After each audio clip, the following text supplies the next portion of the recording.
Are sharks truly the apex predators? Or does their indifference to size make them unstoppable? Cold-blooded by nature, sharks don't flinch, even in the face of human presence. This became terrifyingly clear when one targeted an overweight woman enjoying a swim. What happened next? Join us as we dive into the gripping details of this harrowing encounter. The sun hovered low on the horizon, casting a soft amber glow over the remote beach in Thailand. Melissa had always dreamed of moments like this. A retreat far away from the busy streets of Chicago, a place where she could disconnect and reset. At 42, life hadn't been easy for her, but she found peace in solitude, away from the pressures of her demanding job as a financial consultant. She had always been the type to push through, endure, and overcome whatever life threw at her. But nothing in her experience had prepared her for the ordeal she would face that day. The water was warm, the kind that invited you to linger. Melissa floated lazily on her back, her body relaxed and buoyant, eyes half closed against the glaring sun. Only the rhythmic sound of waves and the distant chirp of birds kept her company. There was no soul on the secluded beach, just the vast open ocean stretching out in front of her, enormous and unknowable. She felt free and weightless. Her limbs drifted idly, splashing occasionally as she shifted her position. It was her final day in Thailand, and she savored every second of this tranquility before returning to the grind of daily life. That's when the ocean, which had been so gentle, shifted. The first hint of something amiss came as a shadow beneath the surface. At first, she paid no mind to it. After all, she was in nature's domain, and marine life was part of the package. But then that shadow grew. It moved with purpose, with a stealth that sent a chill down her spine. Something primal in her brain screamed at her to leave the water. Before she could react, a sudden surge of motion, so violent and quick, upended her peaceful moment.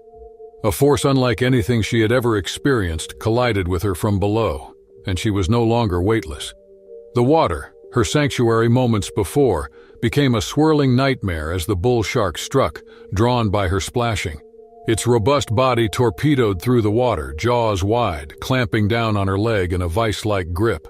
The pain was instantaneous, searing through her entire body like fire. The shock of it stunned her, momentarily paralyzing her mind. Then instinct took over. Melissa's heart pounded in her chest, her arms flailing as she fought to stay above water. But the shark was relentless. It tugged, pulling her under, dragging her deeper into its territory, into the cold depths where the light faded, and the surface became a distant hope. As her body was submerged, Melissa felt the primal terror of drowning, a terror compounded by the savage creature thrashing at her leg, her vision blurred with salt water and pain. The weight of her body, usually a source of insecurity, now became a hindrance as she tried to fight against the powerful pull of the shark. She kicked with her free leg and punched with her fists, her movements desperate but fueled by a ferocious will to survive. Melissa had never been a fighter in the traditional sense. She wasn't athletic, nor had she thought of herself as particularly strong. But at that moment something awoke in her. A force of will surged through her body as she clawed at the water, refusing to let the ocean swallow her whole. The shark's grip was unforgiving, its serrated teeth digging into the muscle and sinew of her leg, tearing at her flesh with every thrash.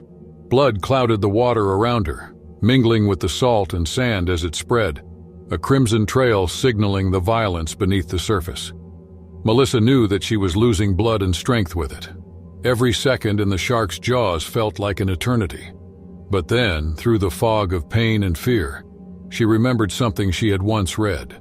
Bull sharks were opportunistic predators, but they could be deterred if their prey fought back hard enough. Melissa's mind raced, her lungs burning as she tried to surface for air. She couldn't let herself panic. She had to focus. She twisted her body sharply with one last burst of strength, raking her fingers across the shark's sensitive gills. It was a desperate move, and for a moment she thought it wouldn't work. But then there was a sudden release.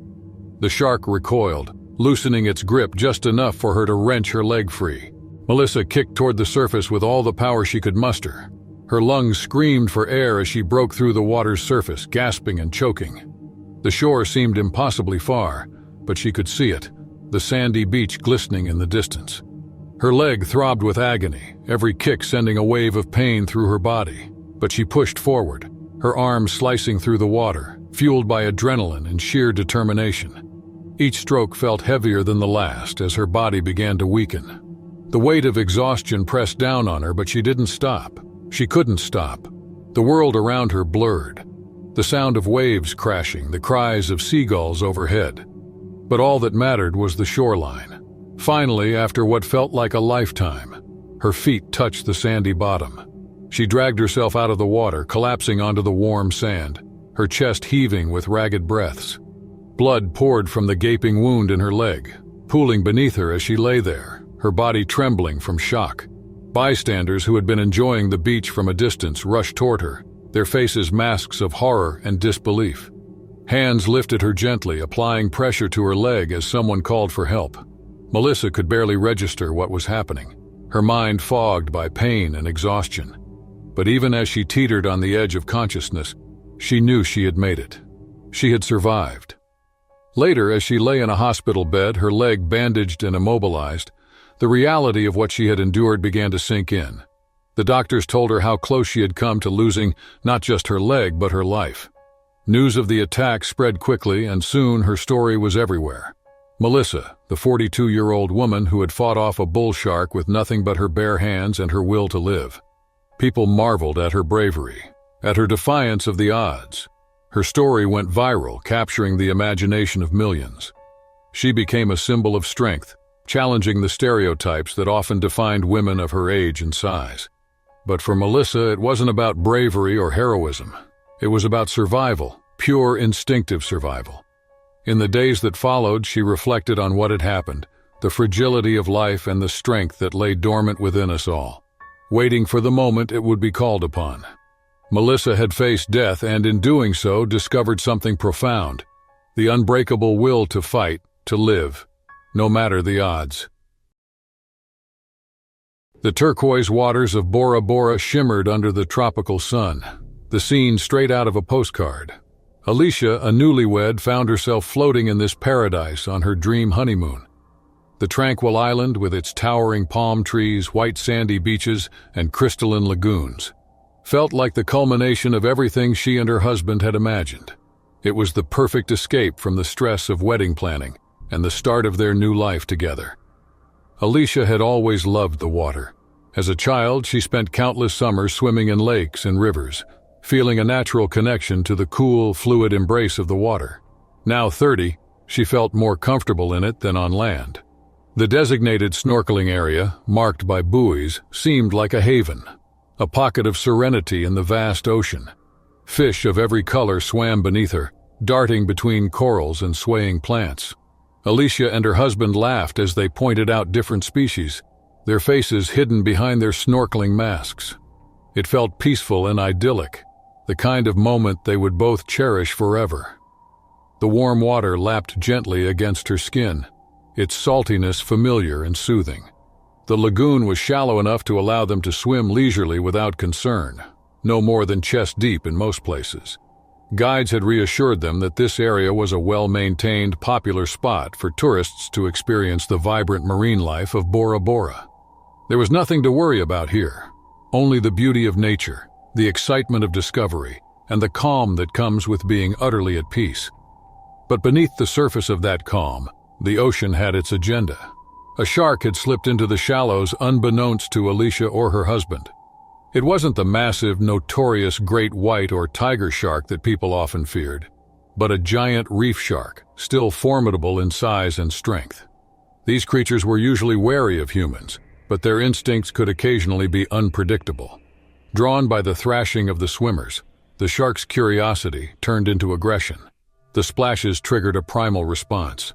Alicia, floating just a little ahead of her husband, was the first to feel it. The sudden, unnatural shift in the water. There was a ripple, a displacement she couldn't quite place at first.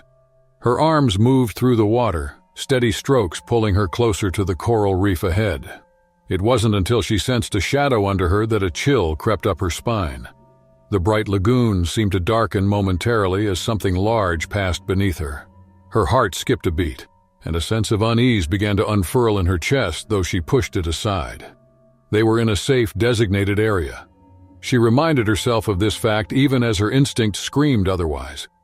In the next instant, the water exploded in chaos. A sharp, sudden pain tore through her right arm, a sensation so intense and shocking that her mind couldn't immediately comprehend it. The world around her seemed to slow down, the vibrant blues of the water fading into a blur as her body jolted. Something had latched onto her, powerful, relentless, and utterly alien. The shark's teeth sank into her flesh, tearing through muscle and tissue, the force of its bite immobilizing her in shock. The water around her was clouded with blood, a dark, billowing cloud that contrasted starkly with the tranquil lagoon. Alicia's body reacted before her mind caught up, her arms flailing as she tried to pull away from the shark's jaws. The pain was all-consuming, radiating from her arm and into her chest, her heart pounding violently as adrenaline surged through her veins. The once clear water was now a frantic blur of thrashing limbs, snapping teeth, and the weight of the shark pulling her down. Her husband, trailing just behind her, saw the scene unfold with a split second of disbelief before his body launched into action. The serene moment they had shared was now a frantic battle for survival. He reached for her, grabbing onto her other arm, trying to pull her back as the shark's powerful body twisted and thrashed, dragging Alicia further into the water. She could feel the shark's strength, its raw, unyielding force as it shook its head and tore at her arm.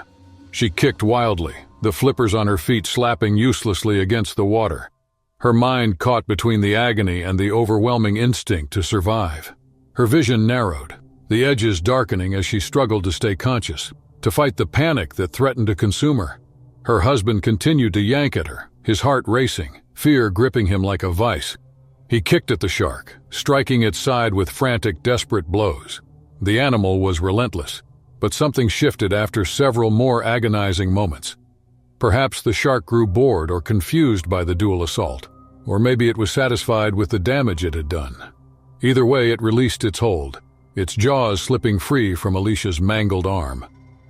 Alicia's body was limp as her husband dragged her through the water, the distance to the boat now feeling impossibly far. The once calm sea had turned into a nightmare, a battleground marked by the red trail of blood that followed them as they swam. Her arm, nearly unrecognizable, hung uselessly at her side, torn and shredded. The pain, though intense, was starting to fade as her body went into shock, numbing her to the full extent of the injury. Her husband pulled her onto the boat with the last of his strength, shouting for help as he cradled her in his arms, his hands shaking, his own heart pounding with terror. The crew reacted swiftly, applying pressure to her wounds, their faces pale as they worked to stabilize her. The peaceful Bora Bora Lagoon, once a haven for tourists, had become the scene of a gruesome attack, the very air around them thick with tension and disbelief. In the days that followed, Alicia's story spread quickly, her near-death experience becoming a sobering reminder of the unpredictable dangers that lurked even in designated safe zones. Her arm was severely injured, requiring multiple surgeries and months of rehabilitation.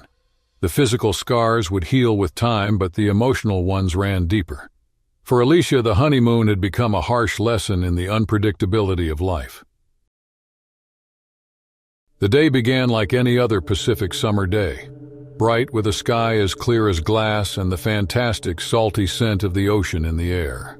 The small group of friends had spent weeks planning their kayaking trip off the coast of Oregon, excited to disconnect from their busy lives and spend time together on the water.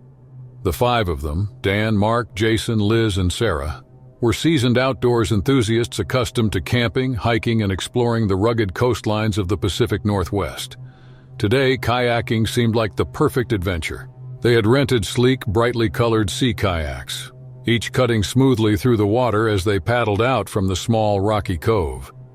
The ocean was calm that morning, waves gently lapping against the sides of their vessels. Dan, the heaviest and largest of the group, sat in the sturdiest kayak, a bit wider and more buoyant to accommodate his weight.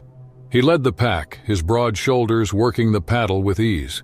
Laughter echoed over the open water as the group paddled further out, exhilarated by the crisp ocean air and the feeling of freedom. Beneath them, the dark waters of the Pacific held secrets they could not see, vast and unfathomable in their depths. The surface was serene, But the ocean was teeming with life and danger.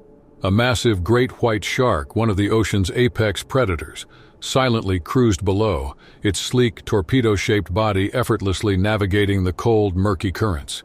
It had been following the group for a while, drawn by their movement, its curiosity piqued by the vibrations of the paddles cutting through the water. The friends were unaware, blissfully paddling and chatting amongst themselves as they neared the shore after a few hours at sea.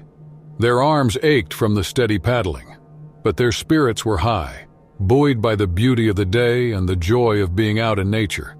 Occasionally, one of them would glance down into the water, catching sight of a school of fish darting beneath them or the shadow of a passing seal.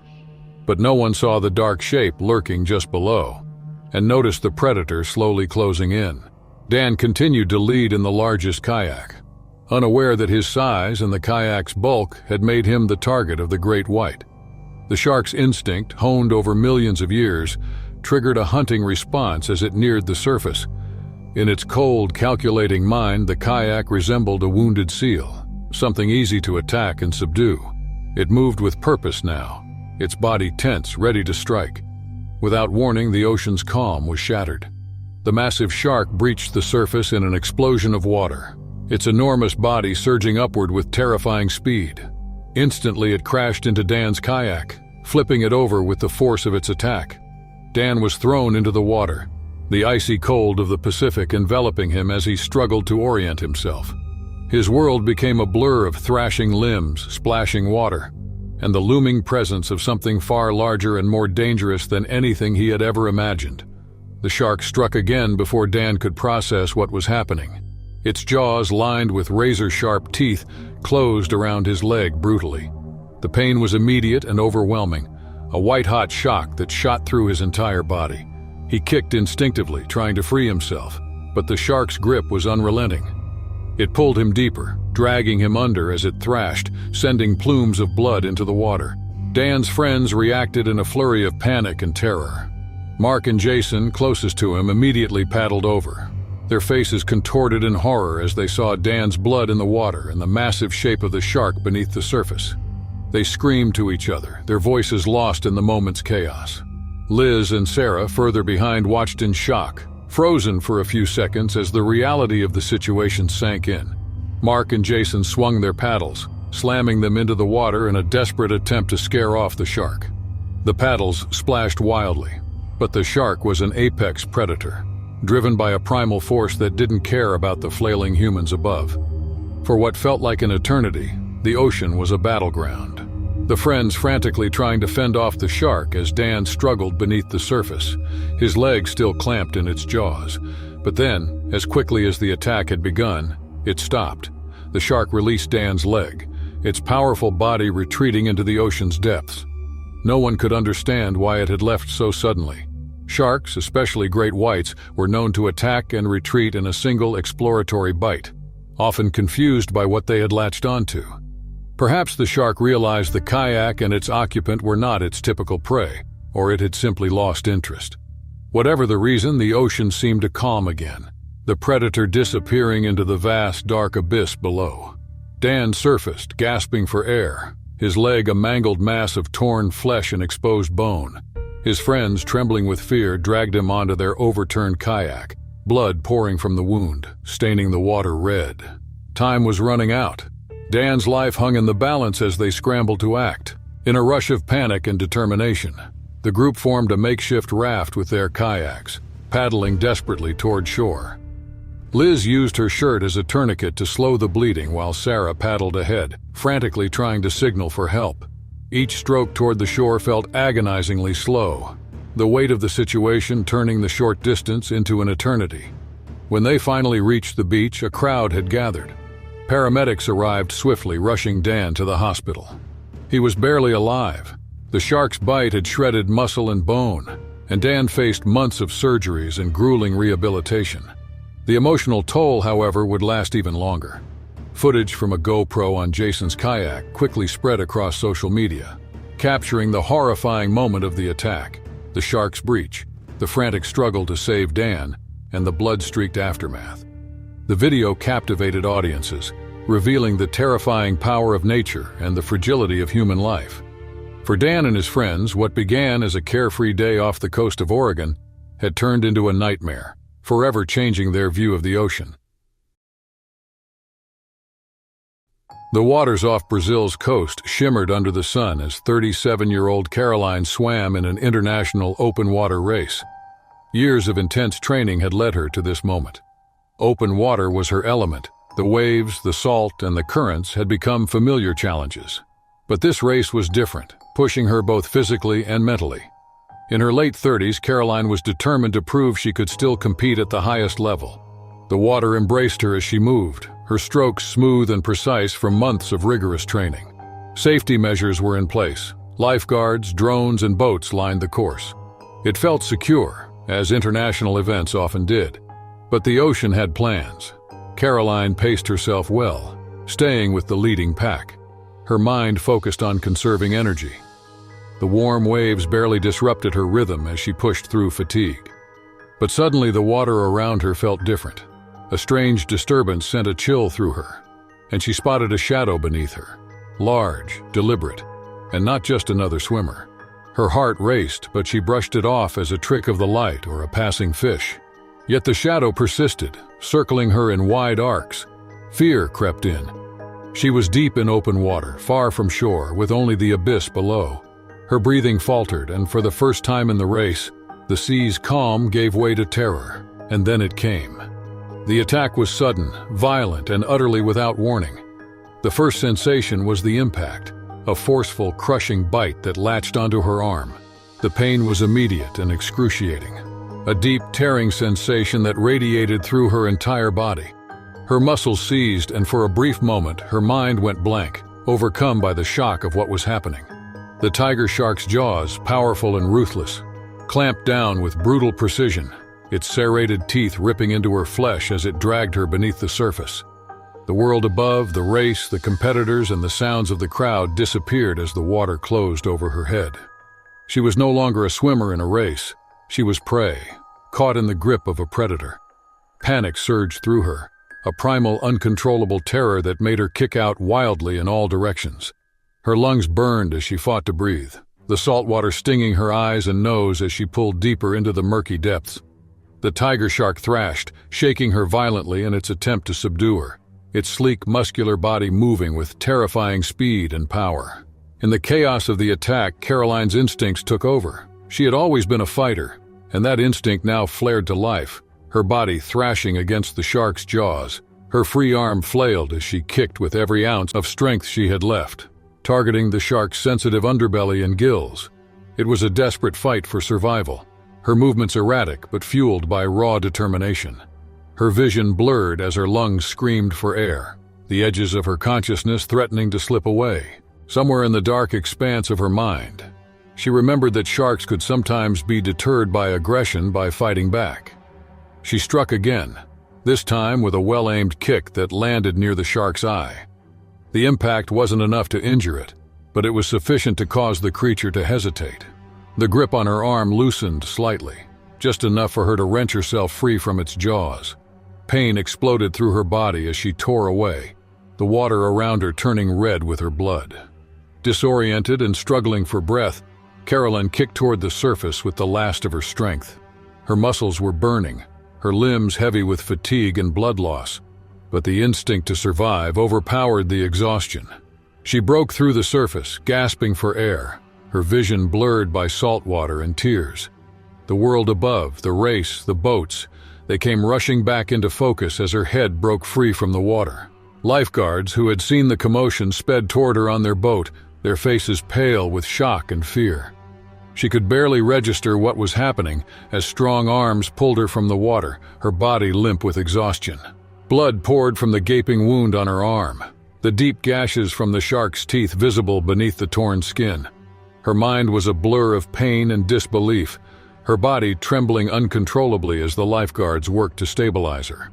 Caroline was rushed to shore, where paramedics awaited her, their hands moving quickly to stop the bleeding and assess the extent of her injuries.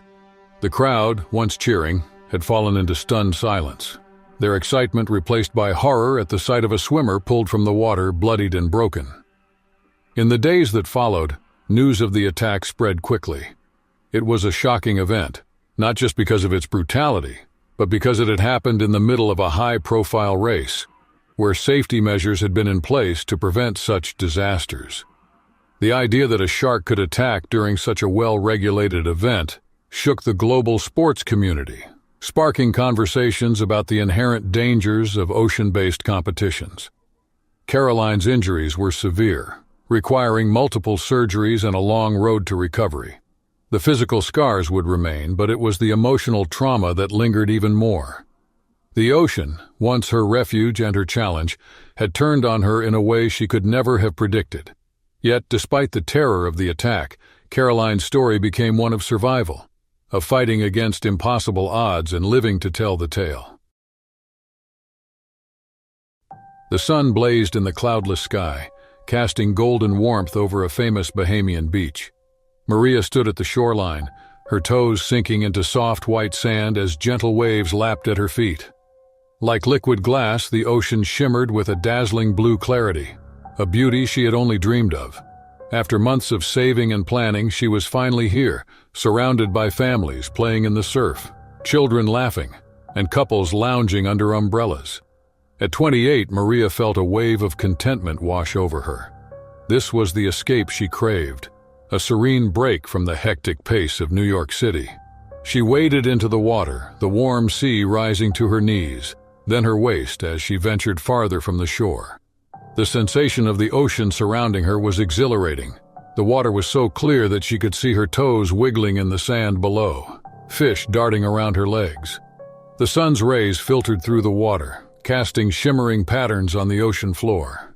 Maria floated lazily briefly, closing her eyes and letting herself drift in the gentle current.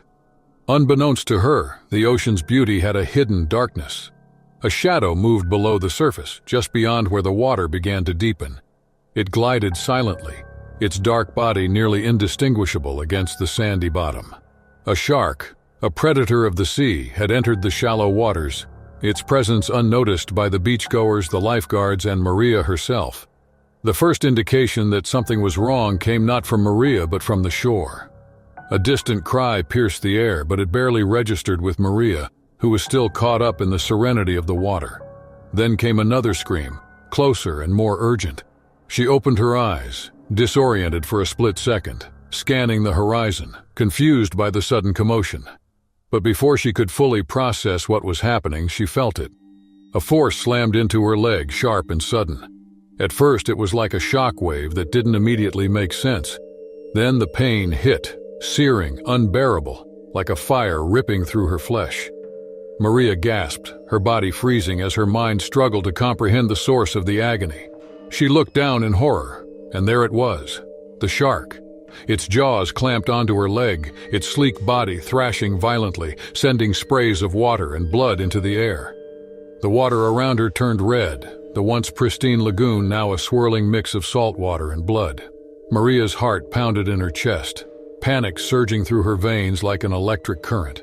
She tried to pull her leg free, but the shark's grip was unyielding, its teeth embedded deep into her flesh. Each movement she made seemed to enrage the animal further, causing it to thrash harder, twisting her body with each violent motion. Maria flailed, her arms splashing wildly as if somehow she could fight off the creature with sheer willpower. But the shark was relentless, a force of nature, and Maria was nothing more than prey in its jaws. She kicked at it with her free leg, her vision blurring from pain and terror. Her instincts screamed at her to escape, to get away from the predator, pulling her deeper into the water. But her body wouldn't respond the way she needed it to. The pain was too intense, her movements too disjointed, and the water too thick with blood. On the shore, the peaceful beach had descended into chaos. People were screaming and running from the water, their faces masks of fear and disbelief. Lifeguards sprinted toward the scene, their whistles piercing through the air, cutting through the rising panic. But the distance between Maria and the safety of the shore felt insurmountable. When it seemed like the shark would ultimately drag her under, one of the lifeguards reached her. Armed with only a small pole, the lifeguard swung at the shark, desperate to scare it off. For a moment, nothing happened. The shark thrashed, its grip still firm on Maria's leg.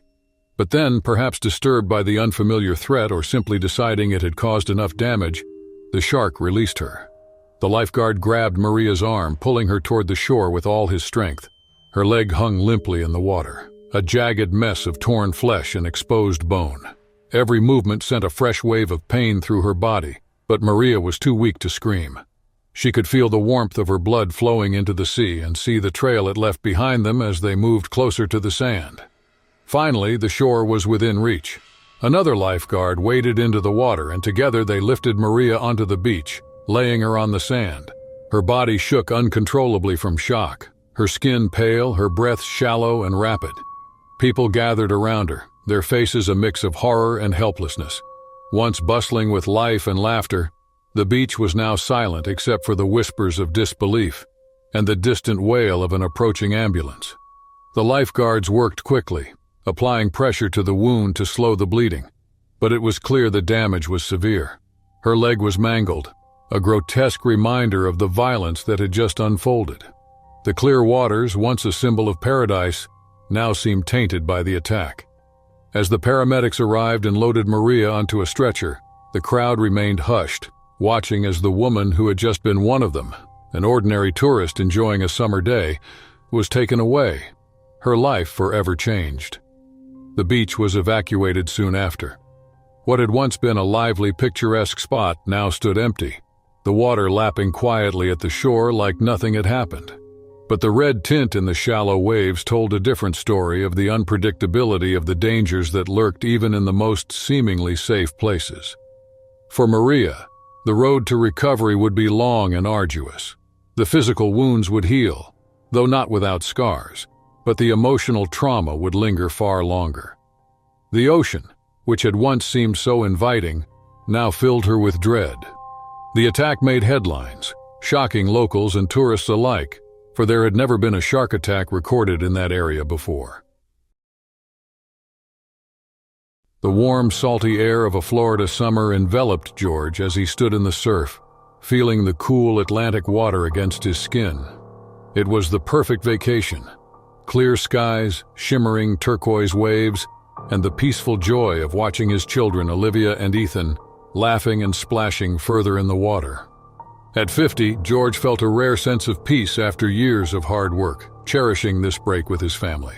His wife, Sarah, relaxed on the beach with a book, glancing up occasionally at their children. Everything seemed safe.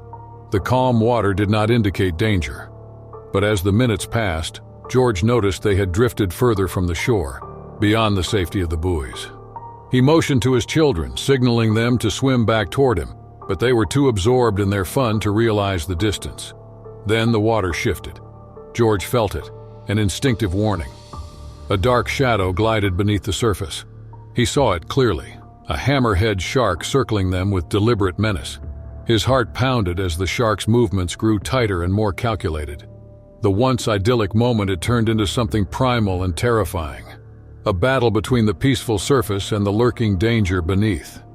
Panic surged through him, but he forced it down.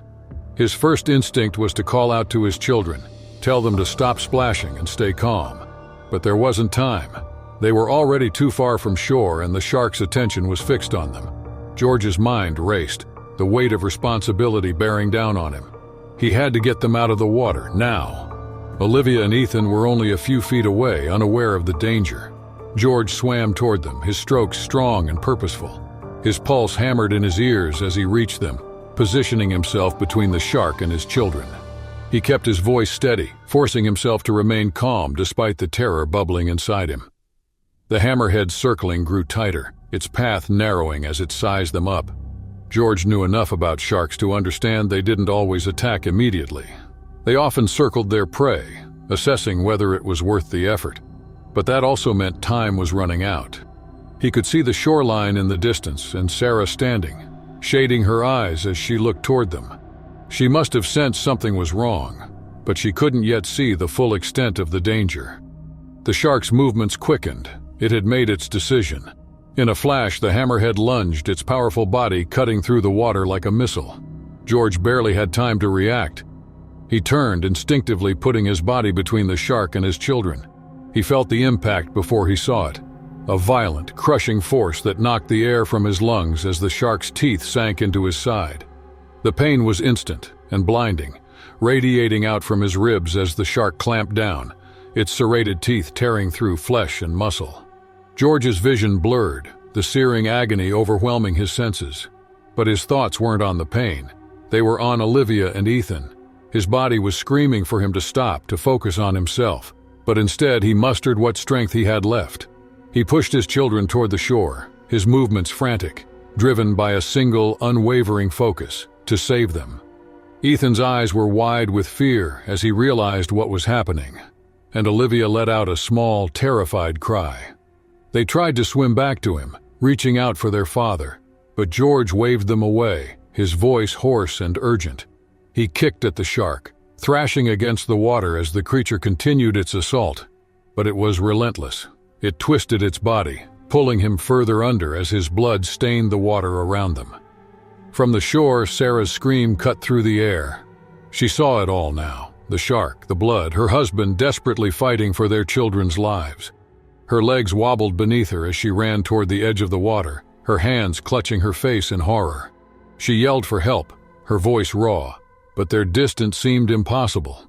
Lifeguards and beachgoers scrambled into action, rushing to the water's edge, but George and the kids were still too far out. George's strength was fading fast. He could feel his body weakening, his vision tunneling as the blood loss and shock took hold. But he had done what he needed to do. Olivia and Ethan were swimming, terrified but alive, pulling themselves toward the shore, toward safety. The hammerhead, seemingly disoriented or perhaps satisfied with its attack, finally released its grip and disappeared into the depths, leaving George floating in the water, his body broken, but his mission complete. By the time the rescuers reached him, pulling his lifeless body from the surf, George was gone. His side was a mass of torn flesh, the water around him still swirling with the remnants of the struggle. Sarah collapsed to her knees on the beach as they brought him to shore, her hands trembling, her heart shattered. Olivia and Ethan, though safe, stood by, their faces pale with shock and grief, unable to comprehend the magnitude of what had just happened. In the aftermath, the beach was cleared, and the once peaceful day turned into a scene of tragedy. News of George's sacrifice spread quickly, and he was hailed as a hero, a father who had given everything to protect his children. But for his family, the grief was raw and unrelenting. Sarah and the kids were left to navigate the painful void torn into their lives, forever grateful for his courage but heartbroken by the cost. In the months that followed, the memory of that day lingered, heavy and inescapable. Every trip to the beach and every ocean glimpse carried the weight of what had been lost. George's bravery would never be forgotten, but neither would the pain that came with it, a constant reminder of life's fragile, fleeting nature.